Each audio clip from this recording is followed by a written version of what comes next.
Have you ever sat with a couple in session as they described how they once couldn't keep their hands off one another, but now one partner feels annoyed by even the thought of being touched? Or how about a couple recovering from the impact of religious trauma, struggling to release thoughts that their body is gross and shameful? What about the couple where one partner has experienced so much rejection that she's now become resolved to accepting being in a sexless marriage instead of continuing to feel undesired?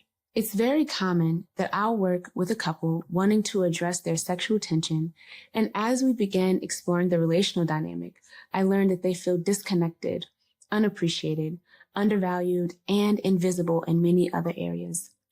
And because of that dynamic, their desires begin to shift and their sex life suffers. Money, house chores, and sex are the top 3 sources of relationship stress and conflict. Whether you're a sex therapist, couples therapist, or even an individual therapist, people will bring sex into the therapy room. And when you begin unpacking the story behind their sexual concerns, you'll learn that the underlying factors are things that you already know how to work on. You just need to ask the right questions and have the right tools to build a bridge from their sexual issues to their relationship issues. My name is Raffaella Smith-Fiallo, and my pronouns are she, her, ea. I'm a licensed clinical social worker and certified sexuality educator who specializes in relationship, sex, and trauma therapy. My work is centered around a sex-positive, trauma-informed, social justice, and liberatory framework, which essentially means that my goal is to create a space to work toward living a life of satisfaction and pleasure that we all desire and deserve. Where do you start when a couple is experiencing discrepancy in their sexual desires? First, you have to normalize it.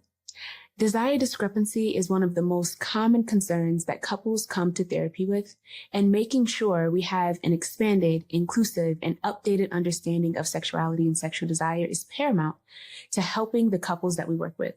Up to 80% of couples regularly experience desire discrepancy or not wanting to have sex when the other partner does.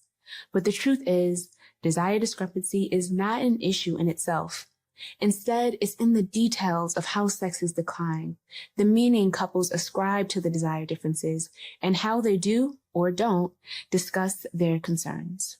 According to Dr. John Gottman, couples wait an average of 6 years before they make the decision to seek out couples therapy. That's 6 years of one or both people waiting and hoping that things just work out with time.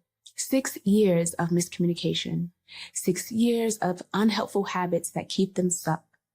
6 years of frustration at risk of turning into apathy and resentment. And as bleak as it may sound, it isn't a hopeless situation. I'd like to share a quick example of a couple, Avery and Rain, who came to therapy to work on having more sex.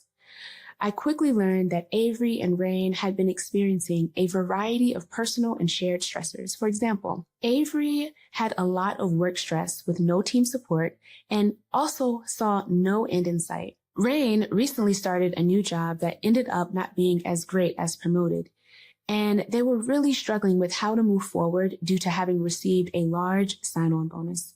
And if they left the job, they'd have to repay the bonus, which of course they'd already spent. And together, they were struggling to manage the financial responsibility of becoming new homeowners and uncovering several hidden repairs over the last year. All of this stress was exhausting for Avery, who felt depleted of energy to do much else after work aside from binging Netflix. Avery rarely thought about sex, and the idea of getting in the mood felt nearly impossible. It seemed that Rain was equally stressed, but when Rain was stressed, sex was how they experienced stress relief. So here we have 2 people experiencing major stress, and for one person, stress caused them to lose interest in sex, and for the other, sex was a stress reliever. How do we help them manage this when nearly all of their stress seems ongoing and out of their control? And to add to it, the tension in their sex life is being added to their list of what's causing them stress. I started with assessing for the 6 P's of sexual desire: pleasure, pressure, priming, performance, physiological, and pain. There were several findings that came from that assessment, but I want to talk about priming. Priming is the category of factors that promote or detract from sex happening. How does the couple initiate sex or express sexual interest? What are the immediate environmental factors? What mood and mindset are they in before beginning? It was in this category that I identified that when Rain initiated sex with Avery, it was all around bad timing. On top of being mentally and physically exhausted, Avery shared that Rain getting all touchy-feely felt sort of random and then irritating. Avery said that due to their mental state, they felt unable to pull themselves out of their couch slouch mode at the drop of a dime. Avery wasn't opposed to having sex. It was just that it was rarely on their mind as something that they could do. Rain understandably felt hurt knowing that Avery didn't like their initiation approach, and most importantly, they appreciated knowing that it wasn't working. This too is also very common. I've worked with several couples where one partner is attempting to initiate sex the same way every time without getting an enthusiastic response, but they continue to do the same thing, hoping for a different result. Because of the lack of communication, it is assumed that one partner isn't responding just because they aren't in the mood right now, as opposed to considering, maybe what I'm doing is the problem. Maybe what I'm doing is a turnoff. And maybe there's a better way to do this. After identifying this as a problem in Avery and Rain's relationship, I guided them in discussing and exploring their preferred style of sexual initiation. So I had them ask each other, when I'm initiating sex with you, what would you like to experience? How would you like to feel? I have them think about sensory cues. Think about what you like to see, touch, smell, taste, and hear. Maybe that's your partner showing you their naked body while in bed, or lightly touching your neck before pulling you in for a kiss, or playing soothing music and lighting candles. Also think about what would be your sensory turnoffs. You also want to consider the mental excitement component. Do you want to be flirted with throughout the day and teased? Do you want to connect through talking about a specific topic? You also want to consider how direct and subtle this needs to be. So does the person just say, hey, let's turn off the TV and go to bed and have some fun? Or should they just walk in the room nude? Avery needed a slower pursuit to help their brain begin making the switch into a more erotic space. Without it, they just continue decompressing on the couch. Avery also wanted this pursuit to include a variety of intimate touch throughout the day. Avery shared that it just didn't feel good when Rain only seemed to touch them at night or right when wanting to have sex. Instead, Avery asked that Rain touch them more often and felt that that alone might open them up more easily because then it wouldn't feel like trying to get into an erotic spirit from ground zero. Avery and Rain were able to learn new things about one another, validate each other's needs, and discuss ways to make it more of a reality. If you'd like more interventions for working with desire differences in relationships, I'd like to invite you to come to a new course I'm offering with the Academy of Therapy Wisdom. The course is divided into 4 modules.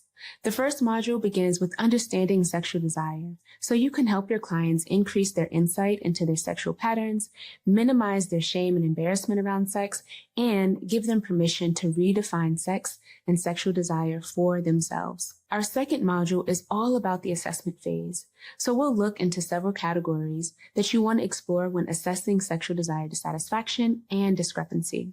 In this video, I talked about one of the 6 Ps, and we'll go over the other 5, as well as 2 other assessment tools. This module will give you the tools to uncover the issues underneath desire discrepancy and allow you to see the paths to working on them. Module 3 and 4 are all about intimacy interventions. In Module 3, we'll discuss client communication skills that we can teach in session. Again, much of the tension is due to a lack of communication or miscommunication about sex. So helping clients build intimacy outside of sex is very important. Many couples reveal how distant and alone they feel, that they don't really talk to their partner outside of household management and parenting, that they walk on eggshells and feel more reserved than they'd like to in their own home. We want to help them reignite their desire to be lovers and decrease their feelings of being just parents, roommates, and partners. In Module 4, we'll move on to helping clients tap into their erotic selves solo and with their partner to create more space for playfulness and fun and to increase their frequency of touch without the pressure or assumption that intercourse has to follow. Think about your couple clients and how they might feel coming into therapy. Cautiously optimistic, passively participating, or anywhere in between.